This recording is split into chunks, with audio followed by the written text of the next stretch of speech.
Hechos 28, 23 al 31. Y dice así. Bueno, el título realmente aquí en esta parte dice Pablo predica en Roma.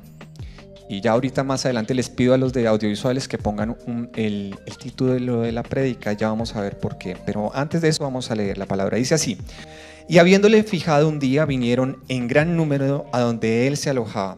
Hablando, muy seguramente Lucas, está hablando de Pablo. Dice, desde la mañana hasta la tarde les explicaba testificando fielmente sobre el reino de Dios, procurando persuadirlos acerca de Jesús, tanto por la ley de Moisés como por los profetas. Algunos eran persuadidos con lo que se decía, pero otros no creían. Al no estar de acuerdo entre sí, comenzaron a marcharse después de que Pablo dijo una última palabra. Y pongamos mucho cuidado a lo que viene a continuación. Bien habló el Espíritu Santo a sus padres por medio de Isaías el profeta, diciendo: ve a este pueblo y di al oír, oirán y no entenderán, y viendo verán y no percibirán, porque el corazón de este pueblo se ha vuelto insensible y con dificultad oyen con sus oídos y con sus ojos han cerrado. De otro modo verían con los ojos y oirían con los oídos y entenderían con el corazón y se convertirían y yo los sanaría. Sepan, por tanto, que esta salvación de Dios ha sido enviada a los gentiles. Ellos sí oirán. Cuando hubo dicho esto, los judíos se fueron, teniendo gran discusión entre sí. Pablo se quedó por 2 años enteros en la habitación que alquilaba y recibía a todos los que iban a verlo, predicando el reino de Dios y enseñando todo lo concerniente al Señor Jesucristo con toda libertad, sin estorbo. Y termina el libro de los Hechos.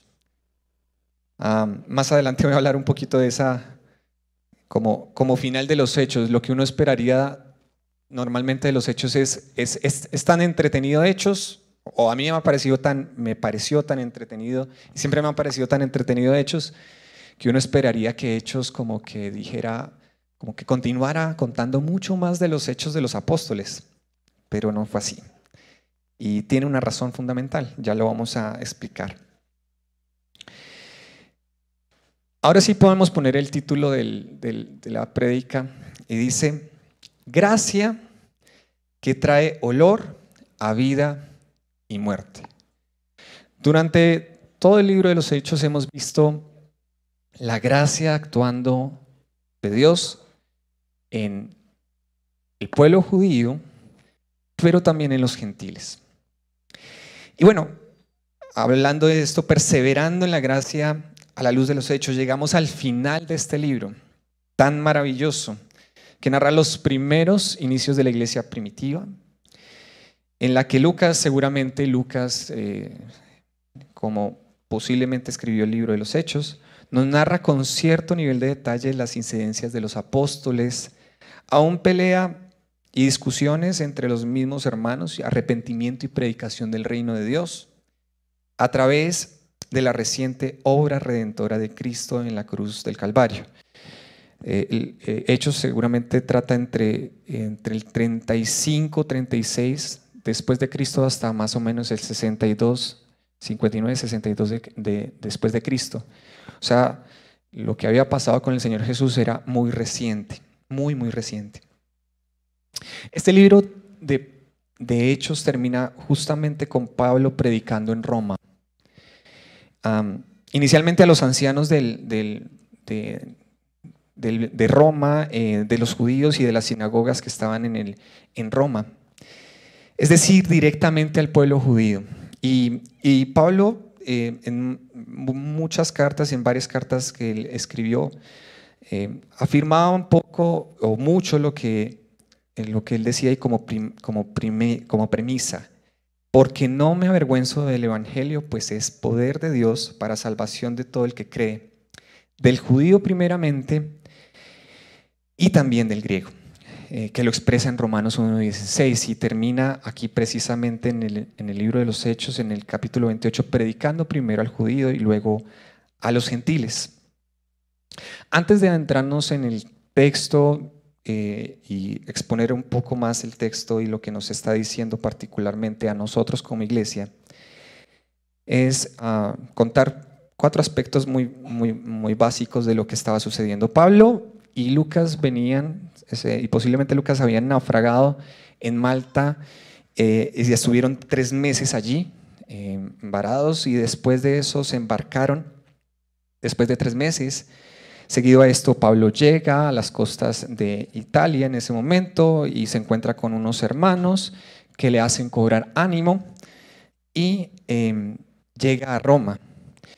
Y llega a Roma, y recordemos para los que estuvieron en la prédica que Jesús, que Chucho estuvo dándonos el viernes pasado, me explicó también capítulos antes lo que estaba sucediendo, y Pablo había sido puesto prisionero y había apelado al César, por eso iba trasladado a Roma y esperaba de alguna forma que los judíos de Judea habían enviado algún tipo de carta necesariamente a los ancianos que se encontraban en Roma, cosa que no fue así, sino que se encontró con unos judíos y los convocó 3 días después de haber llegado a Roma. Y algo que él enfatizó no fue la justificación de por qué había sido preso necesariamente, o digamos en términos de la defensa propiamente. Él no iba a defenderse de lo que podría encontrarse por una carta o una supuesta carta que podía haber llegado a Roma, sino que él iba con la intención de predicar la esperanza de Israel. ¿Y quién es la esperanza de Israel? Cristo. Era básicamente su intención. Posterior a la muerte de Pablo, ya posterior a lo que sucede, seguramente después del 60, después de Cristo, a partir del 64 y hasta el 313 después de Cristo, viene una persecución muy compleja del Imperio Romano a los cristianos. ¿No les parece algo curioso que termine Hechos en Roma precisamente y que en Roma haya iniciado la persecución tan fuerte a los cristianos? En los versículos finales habla que estuvo 2 años tranquilamente predicando el Evangelio, es decir, que el Evangelio se expandió en Roma y en el Imperio Romano, y que eso resultó ser una piedra en el zapato para el Imperio Romano, para el César. Pero bueno, no es un tema, digamos, en el cual vamos a ahondar hoy. Ahora sí, para adentrarnos en el texto, algo que personalmente me ha llamado la atención puntualmente de lo que sucede y lo que Pablo dice acá, trayendo a colación al profeta Isaías también, es: ¿ustedes no creen que Dios ha sido muy paciente? ¿Que sigue y seguirá siendo tan paciente con nosotros? Pues así lo expresa en el versículo 23 y 24. Si lo podemos volver a leer, dice así, en la parte B: desde la mañana hasta la tarde les explicaba, testificando fielmente sobre el reino de Dios, procurando persuadirlos acerca de Jesús, tanto por la ley de Moisés como por los profetas. Algunos eran persuadidos con lo que se decía, pero otros no creían. Y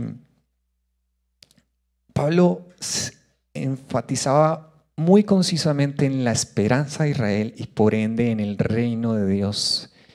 Cuando nosotros estamos sometidos al reino de Dios y proclamamos el reino de Dios, es que estamos bajo su gobierno y estamos sujetos a la obediencia hacia el Señor. Y Pablo hacía énfasis en esto, en la obediencia y en la predicación de la esperanza de Israel ante el limitado concepto de los judíos. Y algo que me lleva a pensar un poco sobre estos versos particularmente es, y que nos podemos hacer la pregunta: cuando Dios nos llama, nos insiste y nos llama al corazón directamente, y así lo hacía con el pueblo judío, aún el mismo pueblo habiendo matado a Jesús y ya luego resucitado a Cristo, pero ¿Ustedes no creen que Dios ha sido muy paciente y perseverante con nosotros? Y yo creo que sí, y eso lo vemos en estos versos finales de Hechos 28. Se toma el tiempo para explicarnos, para darnos a entender a través de su palabra que necesitamos profundamente reconocerlo en cada área de nuestra vida. Dios ha sido paciente con nosotros. Ahora, luego de lo anterior, hagamos énfasis en todas estas preguntas. En las 3 preguntas que voy a decir a continuación, dice así. Versículo 24. El versículo 24 habla de la persuasión y de que algunos fueron persuadidos y otros no. Algunos eran persuadidos con lo que se decía, pero otros no creían de ningún modo. Y una pregunta que quiero hacer es, ¿por qué nos estamos dejando persuadir? Es decir, ¿por qué circunstancias? ¿Cuáles son esas cosas o ideas que están enamorando nuestra voluntad hasta doblegarla? ¿Qué es eso que ha movido nuestros pensamientos y cautivando nuestros corazones? ¿Por qué nos estamos dejando persuadir? ¿Qué es lo que nos mueve? ¿Qué es lo que mueve nuestro corazón realmente? ¿Qué es la profundidad que hay en nuestro corazón y de una raíz tan profunda de pecado? Digamos que una de las cosas que normalmente hago, o bueno, no es que haga mucho caso a veces a mi esposa necesariamente, pero algunos para los que están casados aquí nos hablan, dice, escuche mucho a su esposa. Y ya está mi esposa, ya está, véanla. Entonces, algo que sucede normalmente con mi esposa es que hay cosas, no es que no cuente, sino que ella puede estar diciéndome algo, pero yo estoy viendo televisión. Y hay problema cuando estoy viendo televisión y no le estoy poniendo cuidado. Pues precisamente lo que sucede acá, ¿por qué nos estamos dejando persuadir?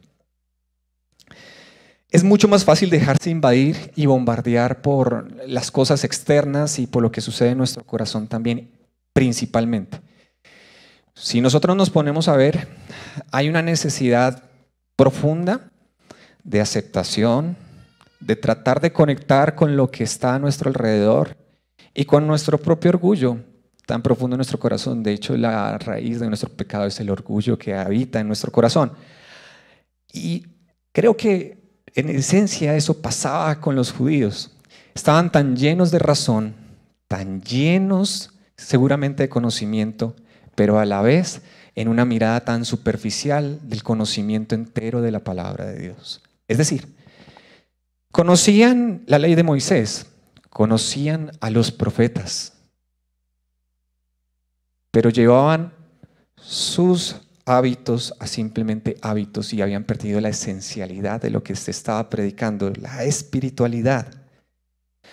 ¿Ustedes no creen que en Roma y los judíos, pongo yo, y todo el mundo estaba seguramente había sido permeado por el pecado que habitaba en Roma? Y es que en Roma era la cosmopolitan del mundo, era la ciudad, la capital del mundo en esa época, Roma. Y donde estaban habitando, donde habitaba todo lo bueno, lo más top, pero también lo más bajo de la humanidad. ¿No creen que los judíos y todos habían sido permeados por esas cosas? Insisto, ¿por qué nos dejamos persuadir? Ahora, seguramente para los judíos en la época, cuando escucharon el Evangelio, cuando escucharon hablar del reino de Dios, lo más duro que les costaba a ellos era escuchar que Cristo, que Jesús era el Mesías que había de venir.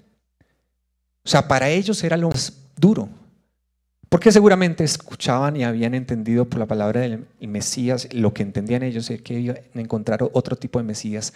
No era alguien que había de rescatarlo solamente o meramente de la esclavitud y de la superficialidad que solamente estaban viendo, sino que los iba a salvar de la condenación eterna. Ese era el Jesús realmente que estaba hablando la ley de Moisés y los profetas y que Pablo les estaba exponiendo. Pero no era algo que creyeran ellos necesariamente. Eso era lo que más chocaba con sus corazones. Ahora, la segunda pregunta es, ¿qué tan incómodos estamos? Y yo también me hice esa pregunta ahora. ¿Qué tan incómodo estaba al leer el texto, al leer lo que Pablo estaba diciendo a los judíos? ¿Qué tan incómodo estoy? Y digo, ¿qué tan incómodo estoy? Porque sería bueno estar incómodo, pero preocupémonos si no lo estamos. Preocupémonos si no estamos incómodos con lo que durante todo este tiempo en la gracia en Hechos, en perseverando en la gracia en Hechos, hemos encontrado, y es algo ha tenido que traer incomodidad a nuestro corazón y a nuestra vida, de seguir caminando de la misma manera. Ahora, no estoy hablando por supuesto, de términos de que por nuestras obras estamos ganando. En absoluto, no por obras, sino básicamente por la fe en Cristo Jesús, quien hemos sido rescatados de la condenación eterna. Pero, ¿cuáles son esas cosas que hoy no nos están incomodando y que estamos dejando pasar de largo? Y es que para el pueblo judío era mucho más fácil seguramente permanecer tranquilos con el pecado, no incómodos. Para el pueblo judío era mucho más fácil. Para los judíos que no habían creído, unos seguramente sí, otros creyeron, unos creyeron y otros no necesariamente, pero esos que no, ¿qué le era más fácil para esos que no? Seguir en las mismas actitudes y en las mismas creencias y en los mismos actos religiosos y culturales que creer en un Cristo que iba a rescatar mi corazón y mi vida de una condenación eterna. Y creo que eso era lo fundamental. Alguna incomodidad trajo al grupo de los judíos que estaban. Más bien escucharon los argumentos de Pablo, pero sus ojos, oídos y corazón estaban cerrados para entregarse a Cristo y reconocer que su pecado era limpio y quitado por la obra redentora y sacrificial de Cristo. Y ahora, ¿cómo están nuestros ojos, oídos y corazón? Y frente a esto vemos en la última palabra que menciona Pablo, la última palabra que realmente es sacando a colación lo que el profeta Isaías había escrito muchos años antes. Y es básicamente lo que Pablo dice a sus hermanos y la mención del profeta Isaías, que de hecho Jesús ya lo había mencionado en Mateo 14, 13 al 15, cuando estaba explicando las parábolas. Y sus discípulos le preguntaron por qué explicaba sobre parábolas, y básicamente Jesús les dijo y trajo a colación lo del profeta Isaías, que ya se había cumplido en el tiempo de Isaías, cuando el pueblo judío y cuando el pueblo de Israel fue enviado al cautiverio. Podemos hoy estar asintiendo simplemente con nuestro cuerpo presente. Ahora, una pregunta: ¿cuántos están con su cuerpo presente acá solamente? El cuerpo presente es, digo, como mi cuerpo acá, pero mi corazón, mi mente y mi corazón por allá volando en otro lado. ¿Cómo están nuestros ojos, oídos y corazón? Ojos que no ven, oídos que no oyen, un corazón que se ha vuelto insensible. Ahora, seguramente y gran parte de los que estamos acá podemos estar escuchando algunas cosas, viendo algunas cosas y teniendo un corazón sensible para unas cosas pero insensible para otras. Y eso hace parte de la belleza de la santificación progresiva. ¿Cuántos quisieran acá que Dios hiciera así y pudiese cambiar nuestro corazón así? Genial sería. A veces en las conversaciones más profundas con Nata decimos preferiblemente morirnos. Y es literal, prefiero morirme que estar viviendo esta lucha y consumando mi corazón, siendo insensible ante lo que está sucediendo y ante la lucha que hoy vivo.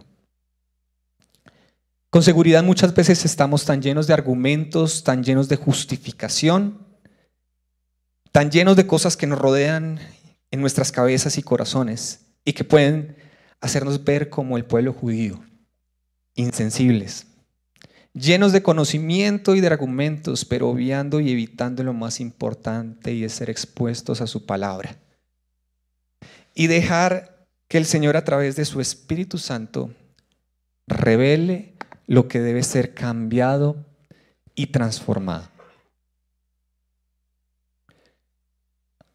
¿Cómo están nuestros ojos, oídos y corazón?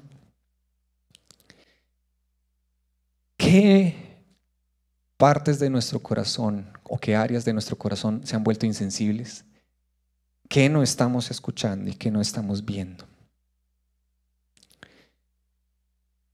Es precisamente el centro de lo que hoy sucede acá y de lo que, por la gracia del Señor, Pablo con paciencia explicaba a los judíos. Desde la mañana hasta la tarde, Dios ha sido paciente con nosotros, explicándonos pacientemente, llamándonos de diferentes maneras a través de su palabra, a través de otras personas que se han sumado en la comunidad para decirte, ojo, para que escuches, para que veas y para que seamos sensibles.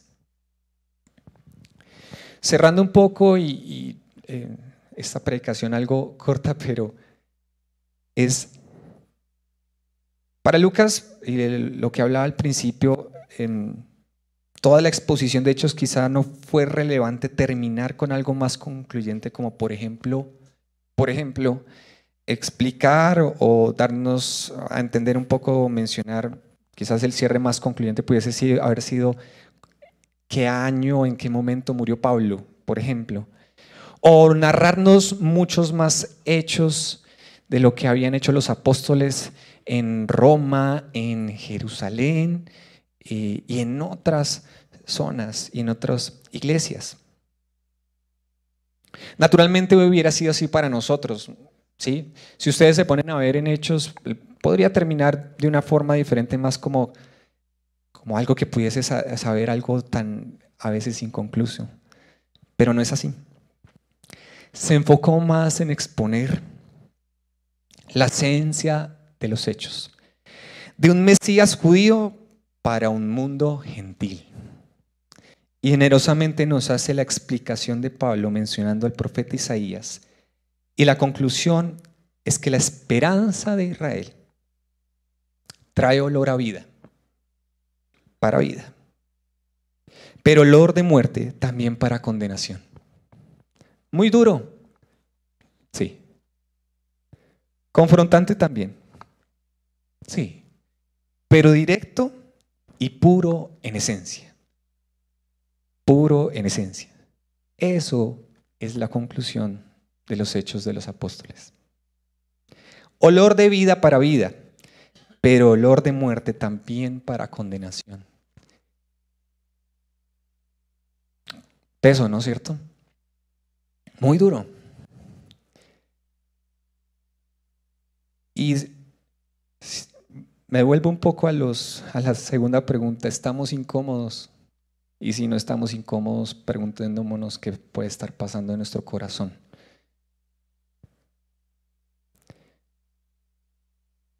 Quizás la aplicación más sencilla que hoy pueda traer en esta noche y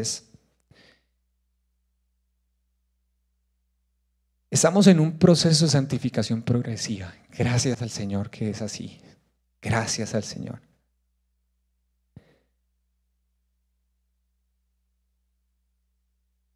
Pero insisto, ¿en qué podemos poner el foco en nuestro corazón ¿Y qué está oliendo a muerte en nuestro corazón? Vuelvo al título, que gracia que trae olor a vida y a muerte.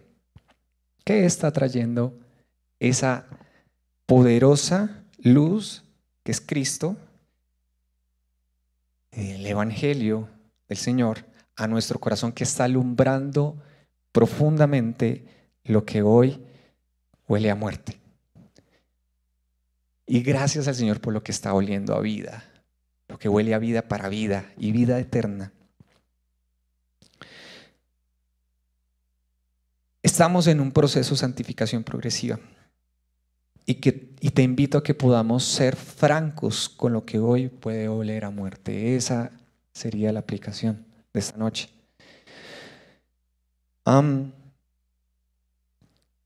¿Qué tal si por un momento inclinamos nuestros rostros y meditamos en esto precisamente? Y que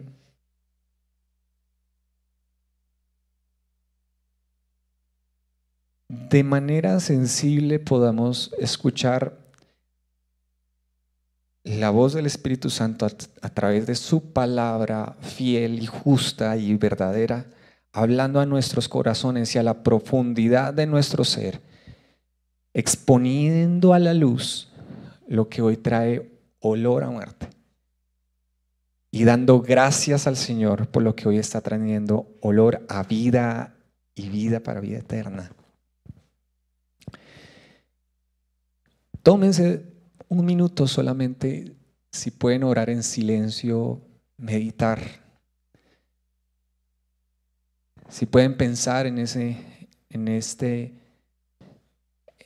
esto que está sucediendo y en lo que